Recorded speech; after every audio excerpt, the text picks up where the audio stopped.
오늘 우리 공동체에 주시는 하나님의 말씀은 누가복음 2장 8절부터 14절까지입니다. 거룩하신 하나님의 말씀입니다. 그 지역의 목자들이 밤에 밖에서 자기 양떼를 지키더니 주의 사자가 곁에 서고 주의 영광이 그들을 두루 비춤에 크게 무서워하는지라. 천사가 이르되 무서워하지 말라. 보라, 내가 온 백성에게 미칠 큰 기쁨의 좋은 소식을 너희에게 전하노라. 오늘 다윗의 동네에 너희를 위하여 구주가 나셨으니 곧 그리스도 주시니라. 너희가 가서 강보에 쌓여 구유에 뉘어 있는 아기를 보리니 이것이 너희에게 표적이니라 하더니, 호련히 수많은 천군이 그 천사들과 함께 하나님을 찬송하여 이르되, 지극히 높은 곳에서는 하나님께 영광이요 땅에서는 하나님이 기뻐하신 사람들 중에 평화로다 하니라. 아멘. 대림절 네 번째 주일입니다. 그리고 이제 이번 주간에는 크리스마스 날이 있죠. 대림절 네 번째 주간까지 이렇게 걸어오다 보면 이제 한 해가 거의 다 저물게 됩니다. 언제나 대림절은 12월 중에 대부분이 다 들어있죠. 교회력으로는 대림절 첫 번째 주일이 1년의 시작이지만, 그런데 일반적인 달력으로 한 해가 마무리되는 그런 시기니까 대림절 마지막 주일 정도까지 걸어오면 올해 1년 이제 거의 다 가는구나. 그리고 송년과 또 신년 맞이 분위기로 아주 본격적으로 들어가지요. 여기까지 걸어오시면서 여기에 지금 예배 드리는 성도 여러분들 중에는 올해 진짜 참 감사했다. 아주 고마운 일이 많았다. 이렇게 1년을 회고하는 분들도 계시겠죠. 그런데 또 반면에 올해처럼 힘든 적이 없었다. 어쩌면 이렇게 힘겨웠는지 진짜 아주 마음고생이 심했다. 이런 분들도 또 혹시 계시기도 할 것입니다. 그런데 어떤 경우든지 우리는 오늘 여기에 있습니다. 그러니까 한 해를 걸어와서 2025년의 대림절 넷째 주일 여기까지 걸어왔습니다. 하나님께서 우리 교회 성도 모두에게 넉넉한 복을 주시기를 주님의 이름으로 축복합니다.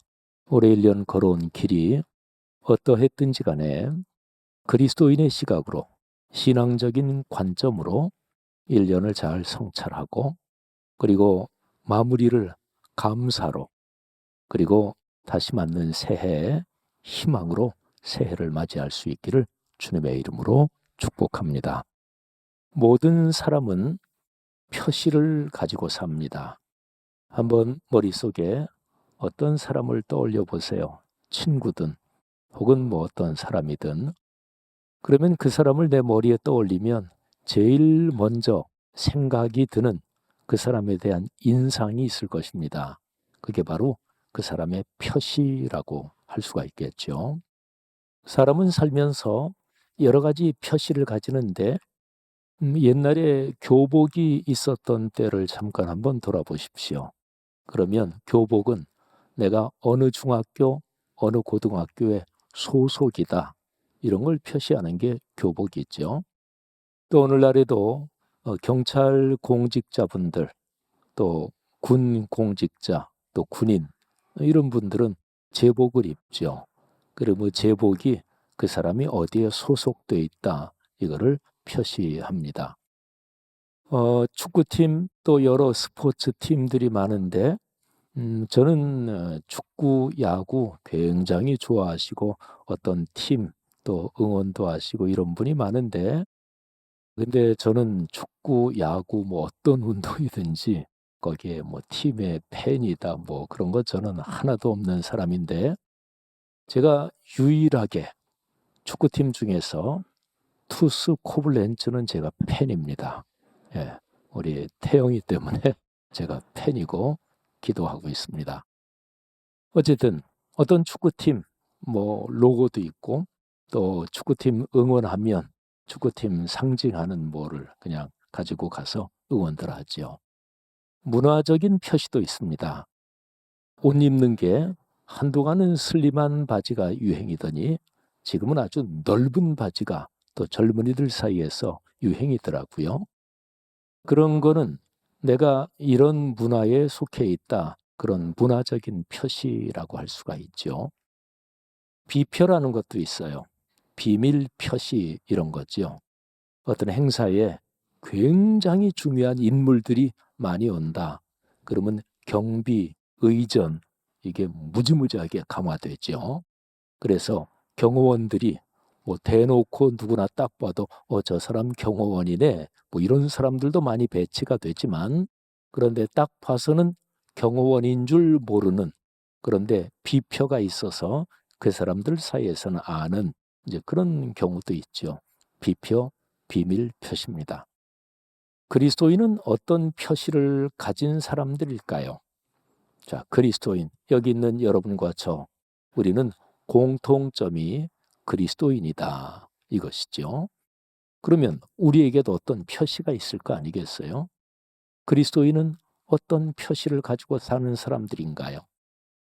여러분이 다른 친구들 또는 사회에서 만나는 사람들 중에서 기독교 신앙을 갖지 않은 다른 사람들이 여러분이 교회 다니는 걸 알고 그리스도인이라는 걸 알고 야, 너는 예수 믿으니까 아우 그렇게 하는구나 하는 뭐 그런 얘기 들을 때도 있지요. 그런 얘기 내용이 무엇입니까? 그리스도인, 우리가 믿는 신앙을 그리스도교 또는 기독교라고 하죠. 기독이라는 말은 그리스도, 이거를 한자로 표시한 게 기독입니다. 그러니까 우리가 믿는 이 신앙의 진리, 이거를 부르는 명칭에 우리 그리스도인의 표시가 아주 명확하게 나옵니다. 기독교, 그리스도교. 이 명칭이 그러니까 그리스도인이 가지는 가장 공통적인 표시, 표지는 바로 그리스도입니다. 근데 하나 더 질문을 던져야 되죠. 우리에게 그리스도가 표지인데 그건 좀 더 구체적으로 말하면 무엇일까? 이런 질문을 또 던져봐야 합니다. 저는 오늘 누가복음 2장 말씀을 통해서 그리스도이신 예수님, 그분이 세상에 처음 오실 때 그분은 명확한 표시, 표지를 가지고 있었습니다. 그 본문을 같이 묵상해 보려고 그래요. 우리가 그리스도이신 예수님, 메시아이신 예수님, 그분을 우리의 주님 이렇게 부르고 주님으로 섬기잖아요.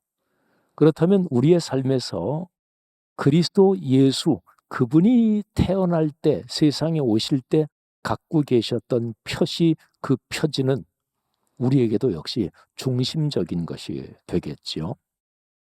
누가복음 2장에 예수님의 탄생 소식을 가장 먼저 들었던, 그러니까 마리아, 요셉, 또 마리아의 친척 할머니 엘리사벳 이런 특별한 분들 빼놓고는 그중 먼저 들었던 사람들이 목자들이었습니다.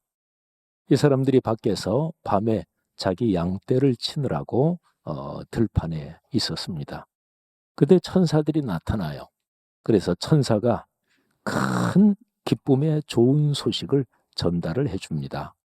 온 백성에게 미칠, 온 백성에게 해당되는 큰 기쁨의 소식을 너희에게 전한다. 여기서 온 백성은 유대 민족만을 얘기하는 게 아니고 인류를 얘기합니다. 온 인류, 모든 사람에게 해당되는 크고 그리고 기쁨의 좋은 소식을 너희에게 전한다. 천사의 전하는 말이 계속됩니다. 오늘날 다윗의 동네에 너희를 위하여 구주, 세상을 구원할 주님, 구세주가 나셨다. 그분이 곧 그리스도 주님이시다. 그리스도란 말은 신약의 언어인 헬라어로 발음해서 크리스토스, 그리스도지요. 구약의 언어가 히브리어입니다. 근데 히브리어로는 메시아, 요 두 단어는 뜻이 똑같아요. 내용을 살려서 번역하면 세상을 구원하시는 주님, 바로 구세주 이런 거죠. 천사가 전하는 거예요. 너희가 그렇게 오랫동안 기다리던, 그렇지요. 이스라엘 민족은 역사의 고난, 굴곡, 그 질곡 속에서도 메시아가 오신다. 구세주가 오신다. 이거를 기다리고 또 그 희망을 가지고 살았으니까 너희가 그토록 오래 기다리던 메시아 그리스도, 그분이 바로 오셨다. 자, 그런데 누가복음 2장 12절 말씀이 아주 중요합니다. 먼저 한번 들어보세요. 너희가 가서 강보에 쌓여 구유에 뉘어 있는 아기를 보리니 이것이 너희에게 표적이니라. 아멘. 저 여러분, 이 천사가 한 말, 제가 지금 그대로 읽어드린 2장 12절에 표적이라는 표현이 나옵니다.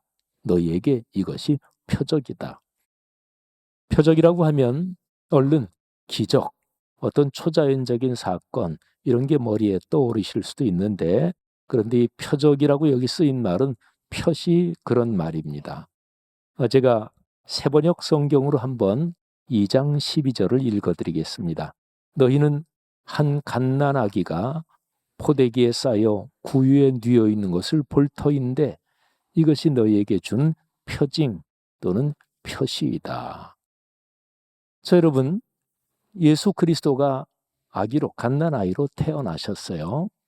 그런데 천사가 얘기해 줍니다. 너희가 가서 태어난 아가 중에서, 아마 그 밤에 베들레헴에 또 다른 아이가 태어났을 수도 있겠죠. 그런데 이 아기가 바로 그리스도, 메시아 그분이구나.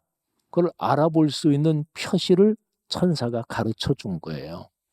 그 표시가 무엇일까요? 제가 2장 12절 천사가 얘기해 준 문장 중에서 제일 중요한 문장을 다시 읽어 드릴 테니까 이 문장 안에 어떤 것이 표시인지 한번 여러분이 잘 찾아보시기 바랍니다. 너희가 가서 강보에 쌓여 구유에 뉘어 있는 아기를 보리니.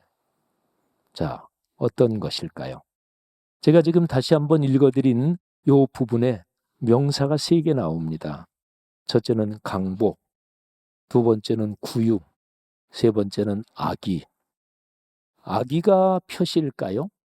그건 아니겠죠. 태어난 아기, 아기는 모두가 다 메시아고 그리스도는 아닐 테니까. 그러니까 아기는 표시, 표지 여기에서 일단은 빼고 그러면 2개가 남아요. 강보, 구유.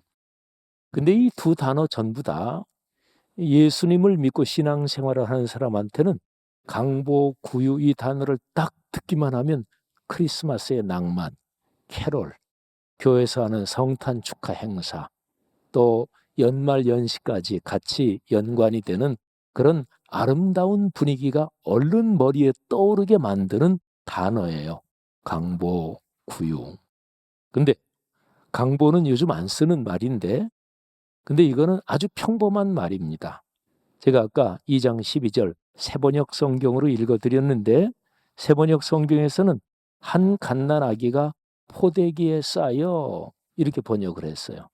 강보는 그냥 거룩한 어떤 아름다운 그런 게 전혀 아니고 그냥 포대기라는 말이에요. 그러면 강보, 그것도 표시는 아니겠다. 아기를 출산하면 그럼 포대기로 싸지 그럼 뭘로 싸겠어요? 그거는 표시가 아닙니다. 태어난 어떤 아가가 그 아이가 메시아다, 그리스도다, 인류를 구원할 구세주다. 그 표시를 천사가 가르쳐 준 건데 그러면 남은 단어가 하나예요. 구유. 아까도 말씀드린 것처럼 구유도 우리 그리스도인에게는 크리스마스의 아름다운 감성 또는 크리스마스 캐럴과 더불어 이 낭만적인 분위기를 느끼게 하는 단어입니다. 근데 구유도 지금은 안 쓰는 말이에요. 옛날 한자죠. 자, 쉽게 번역하면 짐승 먹이통입니다. 여러분, 전혀 아름다운 단어가 아니죠. 소나 말이나 돼지나 이런 짐승이 먹이를 먹는 그 먹이통이 깨끗하겠어요? 무슨 디자인이 좋겠어요? 아니면 무슨 고급 재료로 만들었겠어요? 하여튼 짐승 먹이통에 어떤 갓난 아이가 뉘어 있는 것을 볼 거다. 그러니까 요게 표시예요. 너희가 가서 보다가 뭐 요즘 같으면 번지수를 정확하게 가르쳐 주셨을까요? 천사가 성수동 10길 33 뭐 거기 1층에 가봐라 이렇게 가르쳐 줬겠죠. 그런데 어쨌든 천사가 태어난 아가 중에서 메시아가 있다. 알아보는 표시가 있다. 그 아가가 짐승 먹이통에 뉘어져 있을 것이다. 여러분, 이 짐승 먹이통, 구유란 단어를 한번 잠깐 묵상을 해보십시다. 천지의 창조자, 또 구원자, 그리고 모든 것을 심판하실 심판자, 이 전지전능하신 하나님 자체이신 이 구세주 예수 그리스도는 이 땅에 태어나실 때 왜 그렇게 비천한데 태어나셨을까요? 상식적으로 생각하면 세상을 구원할 그 놀라운 분은 왕궁에서 태어나야 맞습니다. 그거는 뭐 어떻게 보면 당연한 일이고, 우리는 오늘날 예수를 믿으면서 예수님이 말구유, 짐승 먹이통에 처음 그분의 침대셨다. 이거를 이미 알고 있지만, 그런데 만일에 그거를 잠깐 접어둔다면 세상을 구원할 뿐이다. 그러면 당연히 권세를 가지고 영광스러운 가문에서 태어나야 당연한 거죠. 동방에서 예수님의 탄생을 경배하러 온 박사 세 사람이 별을 따라왔습니다. 저 먼 동쪽 페르시아 일지 아니면 어느 지역에서 별을 따라왔습니다. 근데 별이 유대 땅까지 왔는데 이제 그 박사들이 그래 이제 드디어 다 왔구나. 유대 땅에서 더 가면 지중해 바다니까 여기가 종착지인가 보다. 그렇게 생각하고 이 동방의 박사들은 더 이상 별을 보지 않았어요. 이 나라, 이 땅이 맞구나. 그러면 어디 가야 돼요? 왕궁으로 가야지요. 그래서 박사들이 왕궁으로 간 거예요. 근데 거기가 아니었지요. 번지수를 잘못 찾았어요. 전지전능하신 세상의 구세주는 짐승 먹이통 거기에 뉘어져 계셨습니다. 우리 한국의 시인 중에서 청록파 시인의 한 분인 박목월 선생이 계시죠. 이 박목월 시인이 쓴 시 중에서 제가 신학교 1학년인가 2학년 때인데 그분의 어떤 시를 읽으면서 제가 크게 감동을 받았습니다. 근데 그분의 시에서 아기 예수가 탄생한 그 장면을 그리는데 아기 예수는 당연히 짐승 먹이통에 눕혀져 계셨고, 근데 거기에다가 30몇 년 후에 일어날 십자가 사건의 끔찍한 처형, 이거를 겹쳐 놓은 거예요. 저는 그 시를 읽으면서 예수님이 탄생하신 크리스마스 낭만도 있고 아름답기도 하고, 근데 거기에 끔찍하고 처절한 십자가를 이렇게 포개 놓은 거예요. 그러면서 제 마음에 깨달음이 왔어요. 그렇지. 예수님이 태어나신 짐승 먹이통, 전혀 아름답지도 않고 전혀 낭만적이지도 않고, 그때 요셉과 마리아는 얼마나 힘들었을까. 그런데 30몇 년 후에 구세주 예수 그리스도께서 십자가에서 처절하게 처형을 당하시는 그 장면이 태어나신 장면하고 같이 연결되는 것이구나 하는 큰 깨달음을 얻었어요. 자, 그러면 한 가지 한번 질문을 해보십시다. 십자가 사건, 그 의미를 한 단어로 설명하란다면 어떤 단어가 가장 적합할까요? 희생이란 단어도 가능하겠고, 또 진짜로 낮아지시고 더 낮아지신 자기를 철저히 비우셨다. 자기 비움이란 단어도 가능하겠고. 근데 십자가의 가르침, 기독교의 십자가, 이거를 딱 한 단어로 설명하란다면 아마 누구나 다 사랑이지요. 이렇게 대답을 하실 것입니다. 그렇습니다. 성경 1189장 3만 절이 훌쩍 넘는 성경 전체에서 딱 한 구절 가지고 기독교를 설명해라. 그럴 때 얘기하는 구절이 요한복음 3장 16절이 있잖아요. 하나님이 세상을 이처럼 사랑하사. 기독교의 대표적인, 기독교 복음을 대표적으로 설명하는 단어는 사랑이지요. 그래서 십자가는 사랑인 것입니다. 여러분, 구세주 예수 그리스도께서 그 낮고 천한 짐승 먹이통 거기에 처음으로 누워 계셨어요. 진짜로 낮은 자리죠. 그리고 30몇 년 이 세상에 계시고 3년 동안 공적 사역을 하시다가 십자가, 진짜로 흉악하고 진짜로 못된 사람이 처형되는 거기에 예수님께서 처형을 당하셨습니다. 그렇게 낮은 자리까지 내려오셨어요. 왜? 왜 그러셨을까요? 이유는 딱 하나밖에 없습니다. 요한복음 3장 16절이 말씀하는 것처럼 하나님이 세상을, 인류를 그토록 사랑하셨기 때문에 세상에 내려오신 것입니다. 자, 그러면 구세주 예수 그리스도, 그분을 알아보는 표시, 그거는 바로 사랑입니다. 그리스도 예수, 그분이 걸어가신 길이 바로 사랑의 길이죠. 그분이 사랑의 길을 걸어가시면서 목적지로 삼은 최종 목적지가 무엇일까요? 그게 오늘 천사가 전해준 이 얘기, 이 장면에 기록이 되어 있습니다. 자, 천사가 목자들한테 구세주 탄생의 얘기를 전해줬고, 그리고 나서 갑자기 하늘에 수많은 천군 천사가 가득해졌어요. 여러분 한번 그 장면을 상상해 보세요. 도시의 밤이 아니고 그냥 들판, 깜깜한 들판에 갑자기 목자들이 하늘 가득하게 덮은 천군 천사를 본 거예요. 근데 그들이 하나님을 찬양합니다. 근데 그 찬양의 가사가 중요합니다. 높은 곳에서는, 지극히 높은 곳에서는 하나님께 영광이요, 땅에서는 하나님이 기뻐하시는 사람들 중에 평화로다.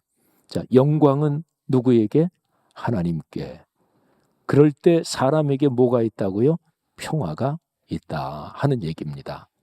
자, 보통 세상 사람들은 살아가면서 영광을 움켜쥐기 위해서 삽니다. 어떤 자리까지 올라가는데 영광이지요. 돈을 얼마만큼 번다, 이것도 영광이지요. 내가 남보다 제일 나, 이것도 영광이지요. 통속적으로 사람들은 영광을 움켜쥐기 위해서 삽니다. 근데 영광은 사람이 감당할 수 있는 게 아니에요. 그리고 영광을 움켜쥐려는 그 사람 때문에 언제나 싸움, 갈등, 그리고 전쟁, 비참한 갈등들이 무수하게 발생합니다. 전 세계적으로 다이아 중에서 엄청나게 캐럿이 굉장히 큰 그런 다이아몬드, 그런 데는 언제나 죽음의, 저주의 이런 수식어가 붙습니다. 이유는 간단해요. 다이아몬드 그 자체에 저주가 있다, 그게 아니라 다들 갖고 싶어 하잖아요. 얼마나 귀한지 사람을 죽여서라도 뺏고서라도 갖고 싶어 하잖아요. 그러니까 계속해서 그 다이아몬드 주변에 비참한 일이 일어나는 거예요. 일반적인 사회에서 정치적으로 성숙하지 않은 좀 약간 그런 나라에서 제일 갈등이 심한 거 간단하지요. 대통령, 총리, 수상, 이거 주변에 제일 그런 갈등이 심하죠. 왜? 그게 영광의 자리를 쟁취하느라고. 근데 영광은 사람이 관리할 수 있는 게 아닙니다. 사람이 영광을 추구하면 그 사람의 삶은 결단코 평탄하지 못합니다. 사람에게 필요한 것은 평화입니다. 영광을 온전히 하나님께 올려드릴 때 우리 사람 마음에 평화와 행복, 그리고 인간관계 아름다운 평화가 강처럼 흐르는 거지요. 사랑하신 여러분, 예수 그리스도께서 사랑의 길을 걸으시면서 최종 목적지로 늘 바라보신 곳이 바로 하나님의 평화, 샬롬입니다. 여러분, 예수 그리스도 이 땅에 태어나실 때 어린 아가로 태어나셨는데 그 갓난아기가 예수 그리스도다, 이걸 알아보는 표지가 두 가지 있었던 거예요. 사랑과 평화입니다. 자, 그러면 제가 설교할 때 제일 처음 드렸던 질문, 그리스도인인 여러분과 저의 가장 중요한 표시가 무엇이어야 하는 것입니까? 맞습니다. 똑같죠. 우리는 평화를 목표 지점으로 삼아서 평화를 바라보며 걸어가야 하는 거죠. 우리가 걸어가는 그 길은 사랑의 길이어야 합니다. 성도 여러분들이요, 2025년 크리스마스의 계절에 사랑과 평화, 이 복된 하나님의 선물이 다시 한번 우리 안에 충만하기를 주의 이름으로 축복합니다.